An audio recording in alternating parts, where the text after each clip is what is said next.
নমস্কার বন্ধুরা, তোমরা সব কিরকম আছো? নতুন বছরে তোমাদের অনেক অনেক শুভেচ্ছা জানাই। আজকে আমি লাউ দিয়ে কাঁকড়া মাছ রান্না করব। 1 চামচ হলুদ আর 1 চামচ লবণ দিয়ে কাঁকড়া মাছগুলো ভালো করে মাখা জাকা করে ওই তেলের মধ্যে একটু ভাজে নেব। কাঁকড়া মাছগুলো লাল করে ভাজে উঠো নেব। এইবার ওই তেলের মধ্যে কয়টা জিরে আর 1 প্লেট খানিক পেঁয়াজ আর কয়টা কাঁচা ঝাল দিয়ে ভালো করে একটুখানি লাল লাল করে ভাজে নেব নি। তারপরে লাল লাল যে ভাজা হয়ে যাবে নি, সেই 1 চামচ মতন রসুন দেবো নি। পেঁয়াজ আর রসুনই যে একটু সেন্ট বেরোবে নি, সেই জিরে আর আদা শুকনো জল বাইটিয়ে নিয়ে আসছিলাম, সেই এখন ফেলা দেবো। দিয়ে ভালো মতন করে কষা নেব।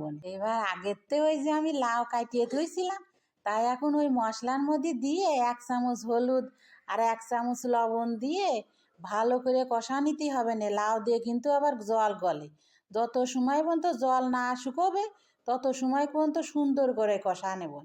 কাঁকড়া মাছগুলো যে ভাজিয়ে থুইছিলাম না, তাই এখন লার মধ্যে দিয়ে এখন আর একটুখানি ভালো করে কষা নিবানি। নিয়ে পরিমাণ মতন জল দিয়ে দেব।